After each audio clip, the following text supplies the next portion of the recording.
right now we're at the Nacelle booth. Nacelle. Nacelle. Oh my God. Finally. What's your every name? Brian.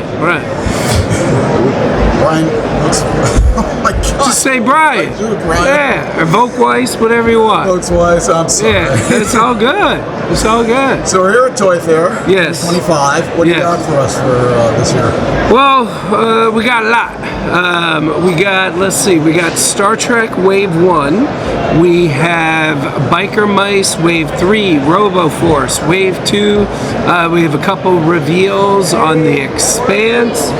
What am I missing? We have a new Garloo product, a new Sectars product, Biker Mice. Yeah. We got the Sports Bros, also a part of Biker Mice, but yes, we got a lot. Our booth 3 times what it was last year, which is nice because I can sit down because I have a bad back. But if I were to zero in on one thing, it would be not one thing, 2 things.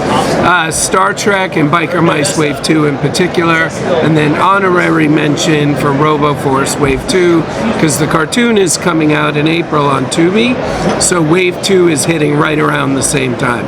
I invented this business model, I don't know if you know that.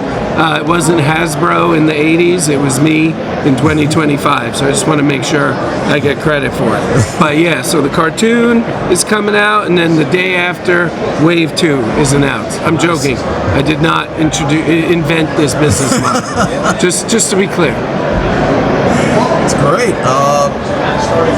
And we have lots of, wow, it's just lots of 80s properties and the Star Trek.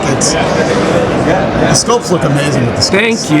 Thank you. Yeah, when we got Star Trek, which, you know, if you had told me on January 1st of last year that we would be making Star Trek toys, or aliens would land on the White House lawn and ask me to guess which had a higher likelihood of happening, I would 100%, not even 99.9, 100% would have gone for the aliens on the White House lawn. So the fact that we're here with Star Trek, we put our best designer on it, and we're really, you know, we're trying to do a couple things. What we're really trying to do, we're very aware of the economy. Where you know, people are always like, do you know, or do you know you got to keep your price points low? And I'm like, yes, of course I know. I happen to also live in the country we're selling to, for the most part, and so what we wanted to do was offer a premium product. I also invented this business model, so I hope you're sitting down. We're trying to offer a premium product for a mid-sized price. So, you know, I think a lot of people expected these to be around $50, you know, maybe even 40, and we're $28.99, and we're trying to pack a ton of accessories with each one. Valkyrie, for example, she comes with not just the Genesis torpedo, she also comes with the control panel. So all of which prominently shown in the last scene of Star Trek II with Khan. So we're trying to make people see the value, even though, you know, I wish it could be $9. So that's what we're trying to do with Star Trek. So I'm glad you noticed the sculpts. Yeah, they look great. I gotta ask, because it's the Star Treks are important to Star Trek. Sure. So, any possibilities of like looking at play sets or things like that, or this is gonna sound like so cheesy, and it's gonna sound like I'm just kind of trying to like cover all the bases. Right. But I would tell you if the answer was no, and I would tell you if the answer was yes. The answer is, and this is what Paramount tells us, right? Anything and everything is possible. So I hope we get into the ships. Play sets would be great, but ships, oh my God, ships would be a dream. But you know, Master Replicas is doing a great job. Fan Home is doing a great job. So I hope we get to do more. I mean, that would be my dream. But just making the figures, I mean, oh, you're the man. Thank you. Time to, I gotta reload. But I mean, that would, to make the ships would be the dream. I mean, really would be the dream. And what's the street date for this? For Star Trek? Yeah. When is this coming out? I'm going to next couple days. Okay, yeah, who cares? Pre-sale for Star Trek is March 4th. Okay. So, The Expanse. The Expanse is in production right now in a factory in China. We should be getting them. They should hit the water. I'm trying to use all the toy business parlance that I've learned. Is that how you say that word? Parlance? Is that it? Parlance? I don't know. But it should be hitting the water in about 45 days, which means we should have them in April, maybe May, and we should hopefully have them in the fans' hands before July. It's such a cult following with that show. Yes. And with the realism with the spaceships. Yes. The battles. You hear nothing. Yes. Which is. It's funny. To me, Star Trek and Star Wars are like in their own little world. Right. So I separate them from the rest of everything, the rest of TVs, the rest of movies. Like, I could tell you my favorite movie of all time is There Will Be Blood, and you might be surprised. You might say, oh, I thought you would have said Star Wars, or I thought you would have said Wrath of Khan. To me, those are on their own shelf. So if it really is everything, of course it would be Star Wars. Same thing in this regard as well. You got the biker mice, starting to see the cycles. Last time I think I saw was just the prototype. That's right. Well, not only do we have those on the shelf there, those are production. You could go to Walmart right now, you could go to almost any mom and pop right now and go buy them. They've been getting into people's hands for probably about 5 or 6 weeks at this point, yeah. How's been the reaction? Phenomenal. Absolutely phenomenal. I'll give you one statistic. We're now selling more per week than we did in the first month of the pre-sale. Wow. And that's the opposite of what it should be. What it should be was you do the pre-sale, you have this huge week, and then sales go down, and then fall off a cliff. We saw the opposite. We had a very good pre-sale, not the greatest pre-sale of all time. Believe it or not even our best pre-sale. So we were a little surprised. It was still great. It couldn't. We were thrilled. We've only had one pre-sale where it was like, what's wrong? But this was a good one. But it wasn't a grand slam. I would say it was probably a double or a triple.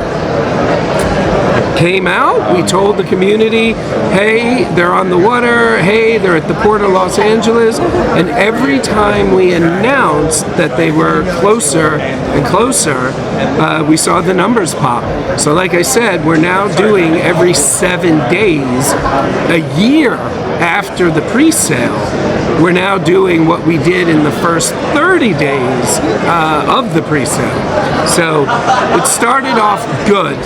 Now it's doing great. Yeah. One of the properties you have is the Power Lords. That's right. And the comic is coming. I think the comic's out. The first comic's out. Yeah.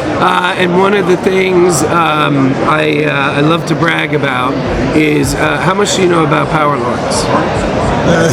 Somewhat. So Power Lords is one of these toys that came out in the in the 80s, but it kind of was like, you can't say it's a reaction to He-Man, but it was during this period where there was this real good versus evil, you could tell just by looking at it. Right. And we were very lucky that we were able to acquire the rights and put ourselves in a position where we could, because we now own all these unbelievable designs. And what we're doing is, as you may or may not know, we're combining all of the characters into one world. So RoboForce Season 1, the animated show, comes out on Tubi in April, right? April 12th. There, I can't give away too much, but there are Power Lords in RoboForce Season 1. There's also Biker Mice in Season 1. Sectar's in Season 1. Garloo is in Season 1. Even Big Lou is in Season 1. Big Lou, hopefully, if we did our job right, Big Lou is the comic relief of RoboForce, the animated series. So that's what we're really trying to do by what I like to say, smushing all of these worlds together and creating a storyline. Exactly, yeah. And as you may have heard, literally right before you sat down, we announced we just acquired Barnyard Commandos. So Barnyard Commandos are now in the Nacelle-verse as well. So back to Power Lords, so I can eventually answer your question. So Power Lords now operates in the same universe as Barnyard. Yeah. So that's what we're doing. The stuff is amazing. It's very kind. It's so retro. It's to me it still always amazes me how retro just everything is circular. Just keeps coming back. It's you can buy Mask again. Yeah. Oh my God.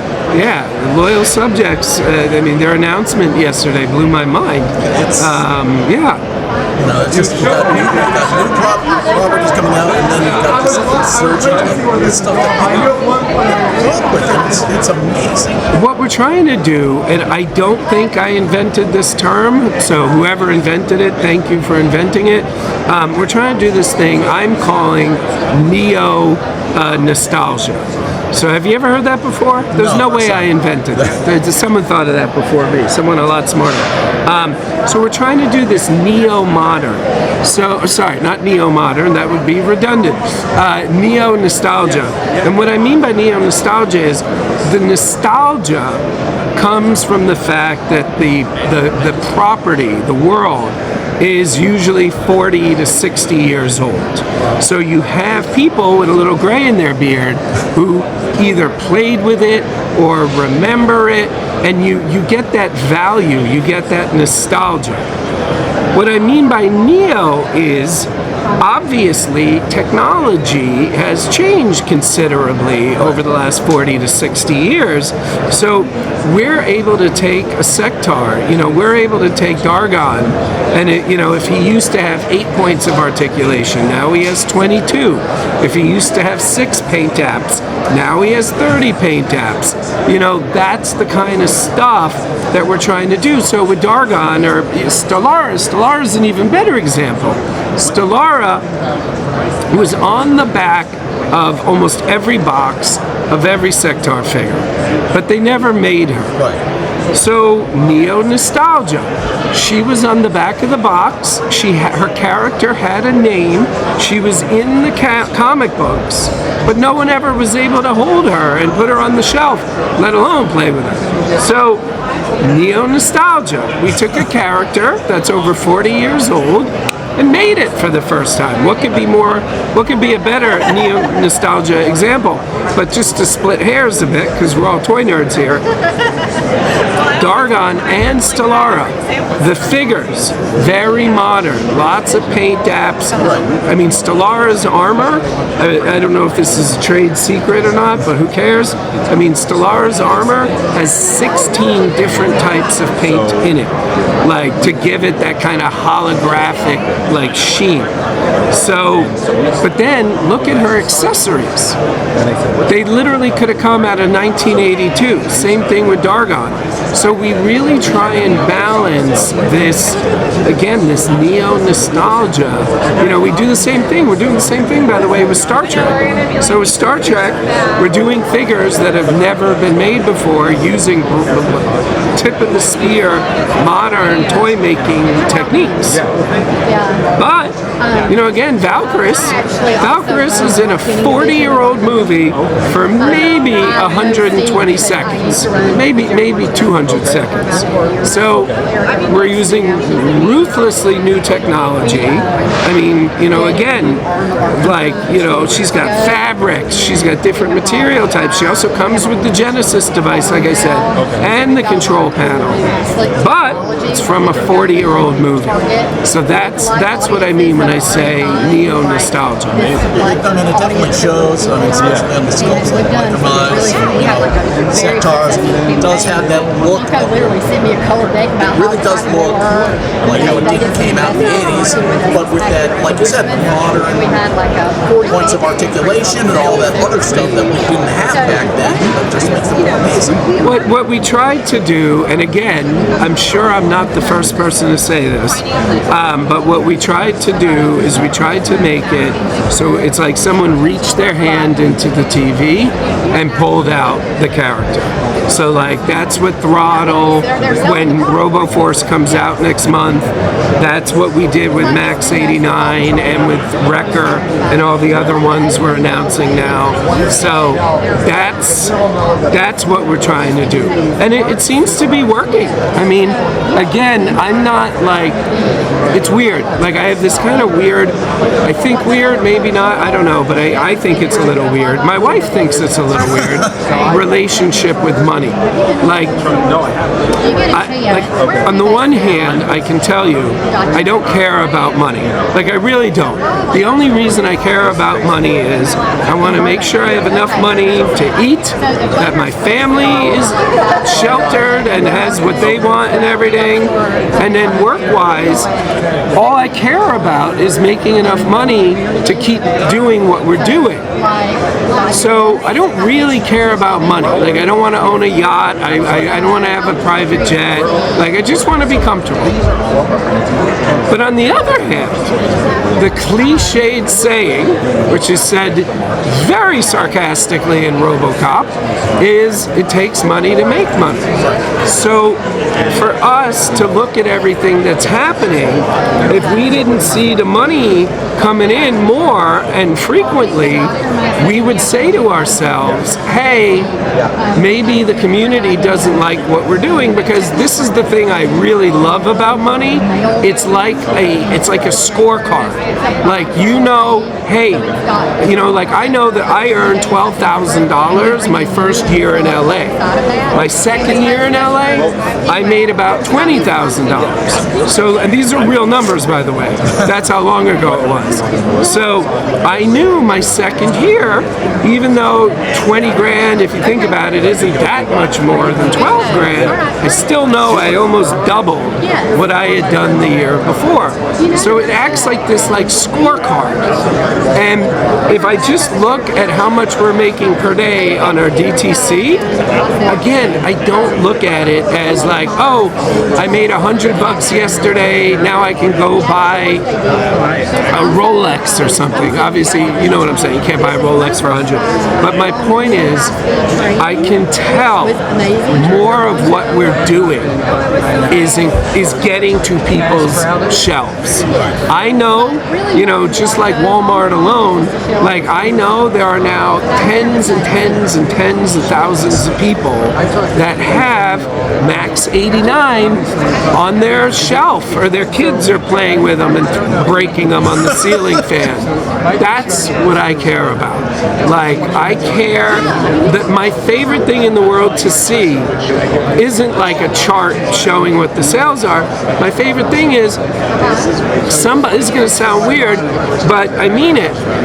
Somebody will go to Walmart or Target or whatever, and they're looking for a certain Teenage Mutant Ninja Turtle that, like, let's say NECA makes, and they see it, and they're so happy, and they take a picture and they post it to everybody, and they say, look, I found NECA's new Teenage Mutant Ninja Turtle, and if you look in that picture, all the way on the right, almost out of frame, you can see Biker Mice from Mars, or RoboForce, or Garloo, and that is what gives me joy, knowing that we're next to Leonardo, that Nacelle Toys is next to NECA. Like, how did that happen? So that, for me, that's what makes me want to do this. I mean, I love my family more than anything in the world. I hate being away from them. My daughter has a volleyball game tomorrow. If I'm going to miss stuff like that, it has to be for something that fulfills me in a way that like almost nothing else does. And toys is it. Toys is it. Toy Fair is it. Yeah. Brian, thank you so much for speaking with us. Thank you. He's got some amazing stuff coming out. Thanks, Brian. Can't wait to see what you've got in the future. I appreciate it. Thank you.